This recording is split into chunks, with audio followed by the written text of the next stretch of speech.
شەڕ و ئاشتی هەردووکیان کوێرەوەری هەڵگیرسانی یەکەمین جەنگی جیهانی تەرازووی ئەو هاوسەنگی هێزەی ماوەیەکی درێژ ئاسایشی نێوان دەوڵەتە گەورەکانی ئەوروپای ڕاگرت بوو دوای تەواوبوونی یەکگرتنی نەتەوەیی ئەڵمانی و ئیتالی و پێشکەوتنی خێرای پیشەسازی ئەڵمانیا و ئەمریکا بە جۆرێکی بنەڕەتی تێکچوو. دەوڵەتە ئیمپریالیستیە بەهێزەکان ئەیانویست پارێزگاری دەستکەوتە کۆنەکانی خۆیان بکەن و دەوڵەتە تازە پێشکەوتەکانیش ئەیانویست سەر لە نوێ بەپێی گۆڕانی تەرازووی هێزەکان دنیا دابەش بکرێتەوە. دەوڵەتانی ئەوروپی کەوتبوونە خۆبەهێزکردن و بۆڕبۆڕێنی خۆچەکدارکردن چونکە هەمویان چاوەڕێی هەڵگیرسانی جەنگیانە کرد. ڕۆژی 28 ژوئێی 1940 وەلیعەهدی نەمسە و هاوسەرەکەی لە سیراجیڤۆ کوژران. نەمسە ئەمەی کردە بەهانە پاش 2 ڕۆژ جەنگی لە دژی دەوڵەتی سێرب ڕاگەیاند. رووسیەش کە خۆی بە پارێزەری گەلانی سلاڤیدانە بۆ پشتیوانی لە سێرب هێزەکانی خۆی سازدا جەنگی دژی نەمسە ڕاگەیاند. پاش چەند ڕۆژێ ئەڵمانیاش بۆ پشتیوانی لە نەمسا جەنگی دژی رووسیا ڕاگەیاند. ئەڵمانیاش دژی فەڕەنسا و بەلجیک جەنگی ڕاگەیاند. بەریتانیاش جەنگی دژی ئەڵمانیا ڕاگەیاند. هە لەو ڕۆژانەشدا ژاپۆن جەنگی لە دژی ئەڵمان ڕاگەیاند. ئاگری شەڕ سەرانسەری ئەوروپای گرتەوە و دەوڵەتانی هاوبەشی جەنگ دابەش بوون بەسەر دووبەرەدا بەرەی دەوڵەتانی ناوەند کە پێگاتە بوو لە ئەڵمانیا و نەمسە و دوایتر تورکیاش، بەرەی دەوڵەتانی پێگاتوو کە بریتی بوو لە بەریتانیا و رووسیا و فەڕەنسا و لە کۆتایی جەنگدا وڵاتە یەکگرتوەکانی ئەمریکاشیان چووەپاڵ. ئەگەرچی مەیدانی سەرەکی بەلاداخستنی جەنگ ئەوروپا بوو، بەڵام ناوچەکانی ڕۆژهەڵاتی نزیک و ناوەڕاست بۆ هەردوو لای جەنگ لە ڕوانگەی استراتیجیەوە گرنگیەکی ژیانیان هەبوو. هەردوو لاپیان وابوو لە دەستدان یا دەستگرتن بەسەر ئەم ناوچەیەدا ئەتوانێت کارێکی کاریگەر بکاتە سەر چارەنووسی گشتی جەنگ. لەبەر ئەوە هەم ئەڵمانیا و هاوپەیمانەکانی و هەم ئینگلیز و هاوپەیمانەکانی بە هەموو ڕێگەیەک هەوڵی تێوەگلاندن یا ئەگەر نەتوانرێ بێلایەنکردنی تورکیا و ئێرانیانەدا. تورکیا سەرەتا بێلایەنی و سەرنجام بەشداری تەواو. لە کاتی هەڵگیرسانی یەکەمین جەنگی جیهانیدا محەممەدی پێنجەم سوڵتانی عوسمانی و سعید حەلیم پاشا سەروەزیرانی بابی عالی بوو، بەڵام دەسەڵاتی ڕاستەقینە لە دەست سەرکردەکانی حیزبی ئیتیحاد و تەرەقیدا بە تایبەتی لە ناولەپی سێسەرە ناودارەکەی ئەو حیزبەدا بوو. تەڵعەت پاشا وەزیری کاروباری ناوەوە، ئەنوەر پاشا وەزیری جەنگ، جەمال پاشا وەزیری دەریا. ئۆردوی تورکیش بەکردەوە لە ژێردەستی ئەو 42 ئەفسەرە ئەڵمانیەدا بوو کە بە سەرکردایەتی جەنەراڵی مانفۆن ساندەرز خەریکی مەشقدادان و ڕێخستنەوەی بوون. بیرۆڕای سەرانی حکوومەتی تورک بەرامبەر جەنگ وەکو یەک نەبوو. لەناو ئەوانەدا هەندێکیان داواکاری بێلایەنی و هەندێکیان لایەنگری هاوبەشی دەوڵەتانی ناوەند و هەندێکیان لایەنگری هاوبەشی دەوڵەتانی پێگاتوو بوون. بابی عالی لە سەرەتای هەڵگیرسانی جەنگدا بێلایەنی خۆی لە جەنگ ڕاگەیاند، بەڵام ئەنوەر و تەڵعەت دوو لە سەرکردە ئیتیحادیە دەسەڵاتدارەکانی حکوومەتی تورک بە گەرمی هەوڵیان ئەدا ئیمپراتۆری عوسمانی لە پاڵ هێزەکانی ئەڵمانیدا دژی دەوڵەتانی پێگاتوو بەشداری جەنگ بێ. پیان وابوو ئەڵمان بە زووی شەڕەکە بە قازانجی خۆی بەلاداخە و جەنگە باتەوە. لە دوای ئابی 1940دا کە جەنگ سەرەتای بوو، هەندێک لە سەرکردەکانی ئیتیحاد و تەرەقی بەنهێنی پەیمانێکی سیاسی جەنگیان لەگەڵ ئەڵمانیا بەست. هەندێک لە سەرانی حکوومەتی تورک ئاگایان لێ نەبوو. لە 29 تشرینی یەکەمی 1940دا ژێرئاویەکی ئەڵمانی کە مڵکی تورکیا بوو لە دەریای ڕەشدا پەلاماری ئۆستولی رووسیایدا. رووسیاش بە دوای ئەمەدا لە ڕۆژی 2 تشرینی دووەمی 1940دا جەنگی دژی تورکیا ڕاگەیاند. بە دوای رووسیادا فەڕەنسا و بەریتانیاش لە ڕۆژی پێنجەمی هەمان مانگدا جەنگیان دژی تورکیا ڕاگەیاند. تورکیاشی تر بە تەواوی تێکەڵاوی جەنگی جیهانی بوو. لەوەشدا مەبەستی ئەڵمان هاتە دی، چونکە بەلای ئەڵمانەوە گرنگ نەبوو ئامانجی تورک لە جەنگ چییە یاچی بەسەردێ.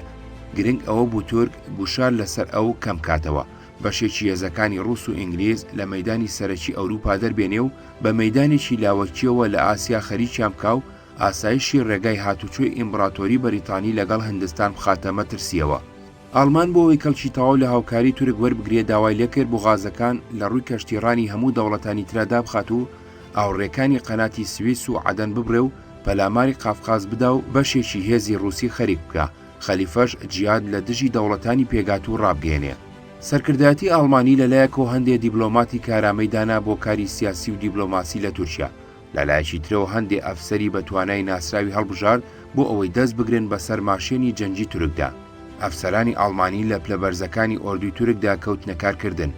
جەنەراڵی مانفۆن ساندەرز سەرپەرشتی ڕێخستنەوەی ئۆردویە کرد. جەنەرال فۆن فالکنهاین سەرکردایەتی هێزەکانی فەڵەستین و فیلد مارشال گۆڵتس سەرکردایەتی هێزەکانی میزۆپۆتامیایانە کرد. جەنەرال فۆنلۆسۆ ئادمیرال هۆمان نوێنەری هەیئەتی ئەرکانی ئەڵمانی بوون لای سەرکردایەتی جەنگی تورک. سەرکردەکانی ئیتیحاد و تەرەقی هیوای زل و زۆریان لەسەر بەشداری تورک لە جەنگدا هەڵچنی بوو، بە تەمای سەرکەوتنی گەورە و دەستکەوتی زۆر بوون.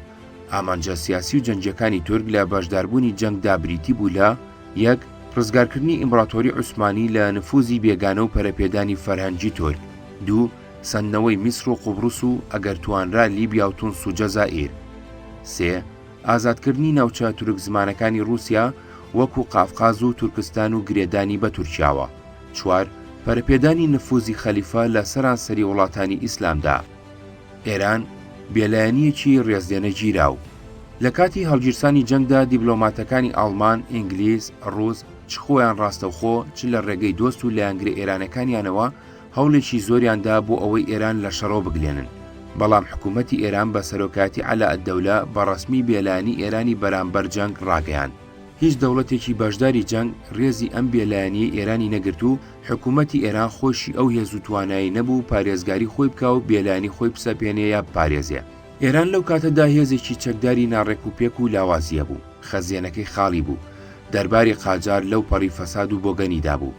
هێزەکانی رووسیا لای سەرویان داگیر کردبوو، هێزەکانی بەریتانیاش پاش چەند هەفتەیەک لە شەڕ لای خوارویان گرت، جگەلەوەی پێشتریش هێزی لە ئەفغانستانە بوو.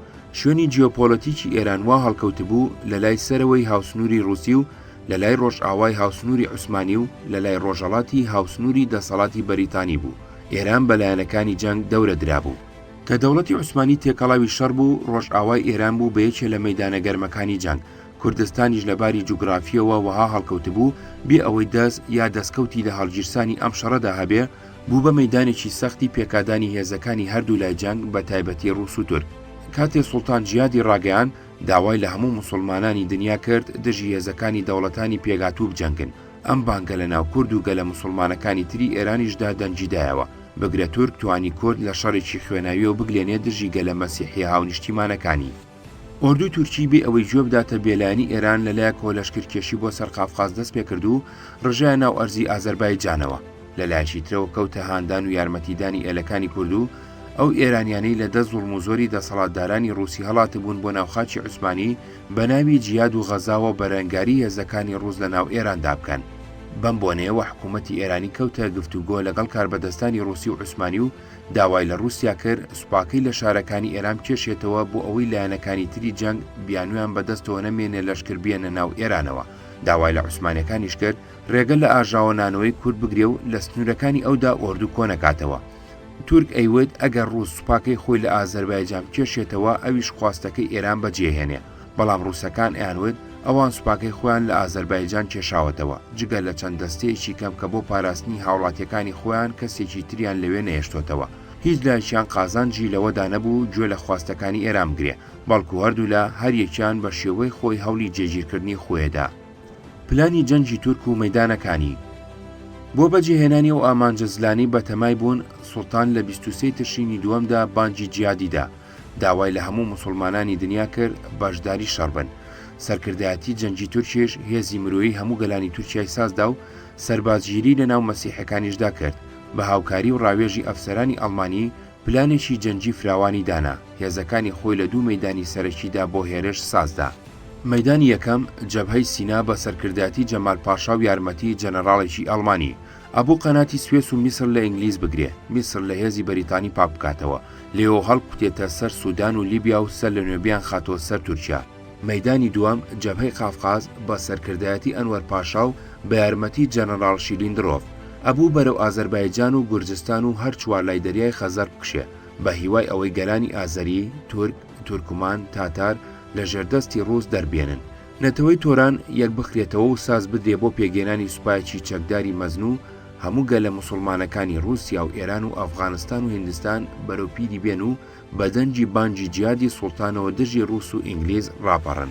ئۆردوی تورک لە سەرەتادا هەتا باتۆم و تەورێز پێشڕەوی کرد بێ ئەوەی ڕێزی بێلایەنی ئێران بگرێ ناوچە کوردنشینەکانی خۆراوای ئێرانی داگیر کرد. لە ساریقامێش سوپای رووسی شکاند، بەڵام لە ناوەڕاستی زستانی 1914-1915دا سوپای رووسی کەوتە هێرشی پێچەوانە بۆ سەر ئۆردوی تورک. بە تێشکاوی تا سەر سنوور ڕاوینە، اینجا چۆ ناو قوڵای ئەرزی عوسمانیەوە. پلانی جەنگی تورک سەری نەگرت. لە باتی ئەو دوو مەیدانی سەرکردایەتی تورک ئەیویزبیان کاتە مەیدانی سەرەکی دەوڵەتانی پێگاتوو توانیان چەندین مەیدانی جەنگی چاوەڕوان نەکراوی لێ بکەنەوە، لەوانە دەردەنێل، سینا، میزۆپۆتامیا، عەرەبستان، قافقاز بۆ ئەوەی بە دیوارێکی ئەستوری هێزی هاوپەیمانەکان لە لای ئەرمەنستان، کوردستان، عەرەبستانەوە گەماروی بدەن. لە ناو جەبهەکانی ڕۆژهەڵاتی ناوەڕاستدا سێیان ڕاستەوخۆیانە ڕاستەوخۆ لەگەڵ کورد پەیوەندیان هەبوو. جەبهەی قافقاز تورکیا بۆ جێبەجێکردنی پلانی جەنگی خۆی بێ ئەوەی گوێ بداتە بێلایەنی ئێران لە سەرەتای جەنگەوە بەناو ئازەربایجانی ئێرانیدا بەرەو قافقاز و دەریای قەزوین کەوتە جوڵان. لە سەرەتادا هەندێک سەرکەوتنی بەدەستهێنا، توانی هەندێک لە ئازەربایجانی ئێرانی و قافقازی رووسی داگیر بکە. لە ناوەڕاستی زستانی 1940-1950دا سوپای رووسی کەوتە هێرشی پێچەوانە. هێزەکانی تورکی بە تێشکاوی بەرەو سنووری رووسی عوسمانی پاڵپیۆنە و کەوتە پێشڕەوی لە ناو خاکی عوسمانیدا، تەرابزۆن، ئەرزڕۆم، ئەرزنجان، وان، بەتلیس، موشی داگیر کرد. مەیدانی ئەم جوڵانە سەرنجام درێژ بووە بۆ بەشی خواروی کوردستان. سوپای ڕووس لە کانونی یەکەمی 1950دا تەورێز و لە مایزدا ورمێ و دواییتر شنۆ سابلاغ بانەیگرت و لە شوباتی 1916دا گەیشتە کرماشان. لە بەهاری 1916دا لە سنووری ئێران عوسمانی لە سێلاوە ڕەواندز، پێنجوێن، خانەقین بەرەو کوردستانی جنوبی کشا. ڕەفتاری هێزە چەکدارەکانی ڕووس بەگشتی و تیپە چەکدارەکانی ئەرمەنی و قازاغ بە تایبەتی لە کوردستاندا زۆر خراپبوو، لە کوشتنی خەڵک و تاڵانکردنی ماڵ و داراییان، لە وێرانکردنی شار و ئاوەدانی دەستیان نەئەپاراست. خێڵەکانی کورد بۆ پاراستنی سەر و سامانی خۆیان لە زۆر شوێن ناچار بوون بەرهەڵستی ناومێدانەی پێشڕەوی هێزەکانی رووسیا بکەن. لەم جەبهەیەدا ئامانجی پلانی جەنگی تورکیا نەهاتە دی، بەڵکو تووشی تێشکانێکی کاریگەر بوو، بەشێکی قەڵەمڕێی خۆی لەدەستدا. بەڵام ئامانجی ئەڵمان کە ئەیویست جەبهەیەکی نوێی جەنگ لە ڕۆژهەڵاتی ناوەڕاستدا بۆ خەریکردنی بەشێ لە هێزەکانی ڕووس بکاتەوە هاتە دی. ئەم مەیدانە ئەگەرچی لە مێژوودا بە جەبهەی قافقاز ناو ئەبرێ، لە ڕاستیدا ئەبوو ناوی جەبهەی کوردستان بێ، چونکە شەڕگەی سەرەکی ئەم مەیدانە و زۆری شەڕ و تێگەڵچوونە سەختەکانی نێوان هێزەکانی رووسی و عوسمانی لەسەر ئەرزی کوردستان ڕوویدا و ژمارەیەکی زۆری قوربانیەکان چ وەکو سەرباز لە ڕیزی ئۆردوی عوسمانیدا و چ وەکو دانیشتوانی ناوچەکە کورد بوون. جەبهەی میزۆپۆتامیا لە 6 تشرینی دووەمی 1940دا هێزەکانی بەریتانیا لە فاو دابەزین و لە 22 مانگدا چوونە ناو بەسراوە. ئامانجی ئەم کارە جەنگیە پارێزگاری بیرەنەوتەکانی لای خواروی ڕۆژئاوای ئێران بوو لە مەترسی پەلاماری دوژمن. ئەنجامدانی ئەم هێرشە ئەوەندە ئاسان بوو سەرکردایەتی هێزەکەی هەندا پێشنیار بکەن بۆ سەروتری خۆیان ڕێگەی پێشڕەوی بدرێن بەرەو بەغداد. هێزەکانی بەریتانیا لە 3 حوزەیرانی 1950دا ئەمارە و لە 25 تەمووزدا ناسریە و لە 30 ئەیلولدا کوتل ئەمارەیان گرت. لە کۆتایی تشرینی دووەمدا شەڕ گەیشت بووە نزیک سەلمان پاک لە 30 کیلۆمەتری شاری بەغداد. هێزەکانی عوسمانی بە سەرکردایەتی جەنەڕاڵی ئاڵمانی گۆڵتز لەوێ هێزی بەریتانیان بە تێشکاوی ناچاری کشانەوە کرد بۆ کووت و لەوێش گەمارویاندان. لە 25 نیسانی 1916دا هێزی بەریتانی لە کووت شکستی خوارد و 13,000 کەسی لێبەدیل گیرا. بەڵام هێزەکانی بەریتانی بەهێنانی هێزی نوێ سەر لە نوێ بەهێز کرانەوە و ئامادەکران بۆ پێشڕەوی بەرەو بەغداد. ئامانجی جوڵانی ئەم جاریان ئەوە بوو کە لەگەڵ هێزی رووسی کە لە ناوخاچی ئێرانەوە بەرەو میزۆپۆتامیا کەوتبووە پێشڕەوی یەک بگرنەوە. لە 11 مارتی 1970دا هێزەکانی بەریتانی بە سەرکردایەتی جەنەڕاڵ مۆد گەیشتنە شاری بەغداد. ڕەفتاری هێزی بەریتانی لەگەڵ خەڵکی ناوچە داگیرکراوەکان لەگەڵ ڕەفتاری هێزی رووسی جیاواز بوو. هێزەکانی بەریتانیا لەگەڵ ئەوەی هەوڵیان ئەدا بە ڕێگەی کاری جەنگی دەست بەسەر ناوچەکاندا بگرن، لە هەمان کاتدا هەوڵی بەدەستهێنانی دۆستایەتی و پشتیوانی دانیشتوانی ناوچە داگیرکراوەکانیشانەدا. باڵێنی ڕزگاری لە دەسەڵاتی ڕەشی تورک و چاکردنی باری ژیان و دابینکردنی هێمنی و ئاسایشیان پێدان. جەنەڕاڵ مۆد لە بەیانێکی درێژدا کە لە 19 مارتی 1970دا بۆ خەڵکی بەغدادی بڵاوکردەوە نووسی بووی: هێزەکانی ئێمە وەکو داگیرکەر یا دوژمن نەهاتوونەتە ناو شار و خاچی ئێوە، بەڵکو وەکو ڕزگار کەراتون. و داوای لە پیاوە ناسراوەکانی ئەوێ کردبوو هاوکاری لەگەڵ ئەفسەرە سیاسیەکانی هێزەکەی بکەن بۆ ڕێخستنەوەی کاروباری خۆیان. کاربەدەستانی بەریتانی لە بەغداد لە 4 تەمووزی 1970دا دەستیان کرد بە بڵاوکردنەوەی ڕۆژنامەی عەرەبی زمانی ئەلعەرەب. ئەم ڕۆژنامەیە جگەلەوەی هەواڵی سەرکەوتنی هاوپەیمانەکان و تێشکانی تورک و ئاڵمانی بڵاوەکردەوە، هەوڵی ئەدا هەستی نەتەوەی عەرەب دژی تورک بوروژێنێ و دۆستایەتی عەرەب بەدەستبێنێ. باڵێنی هاوپەیمانەکانی دەربارەی مژدەی ئازادی گەلان بە عەرەبە گەیاند. ئامانجی ئەم هێزە بۆ یەکگرتنەوەی لەگەڵ سوپای ڕووس هاتە دی لەلای خانەقینەوە هەردوو هێز لێکیاندایەوە بە تەمای ئەوەی هەردووکیان پێکەوە بەرەو مووسڵ پێشڕەوی بکەن. هەڵگیرسانی شۆڕشی شوڵباتی 1970 قەیسەر پشێوی خستە ناو ریزەکانی سوپای ڕووسی لە ئۆکتۆبەری هەمان ساڵدا کاتێ بۆڵشەویک دەسەڵاتی گرتە دەست لەگەڵ تورک جەنگی ڕاگرت و کەوتە دانانی ڕێوشوێنی کێشانەوەی یەکجاری هەموو هێزەکانی لە ناوچە داگیرکراوەکان. دەرچوونی رووسیا لە جەنگ بەریتانیای لە بیری داگیرکردنی مووسڵ پەشیمان نەکردەوە، خۆی بە تەنیا کەوتە ئامادەکردنی زەمینەی سیاسی و جەنگی جێبەجێکردنی پلانەکەی. لە یەکی کانونی دووەمی 1970دا کاربەدەستانی بەریتانی لە بەغداد بۆ پروپاگەندە لە ناو کوردە و بۆ بزواندنی هەستی نەتەوەی کورد دژی تورک دەستیان کرد بە بڵاوکردنەوەی ڕۆژنامەی کوردی زمانی تێگەیشتنی ڕاستی. نیشانەکانی هەرەز ڕۆژ بە ڕۆژ زیاتر لە هێزەکانی عوسمانیدا دەرەکەوت. بەریتانیا درێژەی باڵکشانی خۆیدا بەرەو ژوور لە 28 نیسانی 1970دا گەیشتە تووسخورمات و ڕۆژی دوایتر کەفری و کەرکووکی داگیر کرد. ئەمەش سەرەتای دەرکردنی یەکجاری دەسەڵاتی تورک بوو لە کوردستانی جنوبی. جەبهەی عەرەبستان لە گەرمەی جەنگدا حسێن شەریفی مەکە ئەمیر عەبدوڵای کوڕی ناردە لای لۆرد کیچنەری بەریتانی لە قاهیرە بۆ ئەوی پێی ڕابگەێنێ کە و ئامادەیە هاوکاری بەریتانیا بکات دژی دەوڵەتی عوسمانی لە بەرامبەر ڕزگاری عەرەب و بەدیهێنانی ئاواتەکانیدا. لە سەرەتادا بەریتانیا گوێنەدایە ئەم پێشنیارە. لە 1950دا بەریتانیا بە چاکی زانی سوود لە عەرەب وەربگرێت دژی تورک. سێر هێنری ماکماهۆن نوێنەری بەریتانیا لە قاهیرە پەیوەندی لەگەڵ حسێن کرد. چەند نامەیەک لە نێوان هەردووکیاندا ئاڵوگۆڕ کرا و حسێن لە نامەی ڕۆژی 14 تەمموزی 1950دا کە خواستەکانی خۆی بۆ ماکماهۆن ڕوون ئەکاتەوە لە نقطەی یەکەمی دانووسیوێتی: یەک، بەریتانیا دام بنێ بەسەر بەخۆی وڵاتانی عەرەبیدا کە سنوورەکەی لە لای سەرویەوە لە مێرسین و ئەدەنەوە دەست پێ ئەکا تا ئەگاتە خەتی 37 لە بێربەجێک، ئۆرفا، ماردین، میدیات، جەزیرەی ئیبن عومەر، ئامێدی تا سنووری ئێران، لە لای ڕۆژهەڵاتیەوە لە سنووری ئێرانەوە تا خلیجی بەسرا، لە لای خواریوە محیتی هندی جگە لە عەدەن کە وەکو خۆی ئەمێنێتەوە، لە لای ڕۆژ ئاوایەوە دەریای سوور، دەریای سپی ناوەڕاست تا مێرسین. ئینگلیز خلافەتی عەرەبی بۆ ئیسلام بسەلمێنێ. حسێن لەم دیاریکردنەدا بەشێکی گەورەی نیشتیمانی نەتەوەی کوردی خسۆتە ناو ئەم سەرزەمینەوە کە داوایە کرد کەچی هەموو وڵاتانی عەرەبی ئەفریقای لێ دەرهاویشتووە. چاوتێبڕینی نەتەوەپەرستەکانی عەرەب لە ئەرزی کورد لەو سەردەمەوە دەست پێکا. بەریتانیا بێ ئەوەی بەڵێنێکی تەواو ڕوون بدا بە حسێن توانی لەگەڵی ڕێک بکەوێ بەشداری جەنگ بێ دژی دەوڵەتی عوسمانی. لە 5 حوزەیرانی 1916دا حسێن شۆڕشی عەرەبی دژی دەسەڵاتی تورک ڕاگەیاند. داوای لە هەموو عەرەب کرد کە ریزی سوپای تورک بەجێ بێڵن و بێنە ریزی هێزەکانی ئەوەوە. بەریتانیا کۆڵۆنێل لۆرەنس و چەند ئەفسەرێکی تری بۆ سەرکردایەتی و ڕێخستنی کارە جەنگیەکانی شۆڕشەکە ناردە حیجاز. هەروەها هەندێک لەو ئەفسەرە عەرەبانەی دیری ئینگلیز بوون ئازاد کران بۆ مەرجەی لەو شۆڕشەدا بەشدار بن. هێزەکانی عەرەب کەوتنە پەلاماردانی سەربازگەکانی ئۆردوی تورک لە حیجاز بە نیازی پاکردنەوەی. حسێن ناوی لە خۆی نامەلیشی عەرەب، بەڵام لەبەر ئەوەی بەریتانیا ئەم ناوی پێپەسەند نەبوو گۆڕی بۆ مەلیکی حیجاز. لەم جەبهەیەدا 65,000 سەربازی تورک بە شۆڕشی عەرەبەوە خەریک بوون.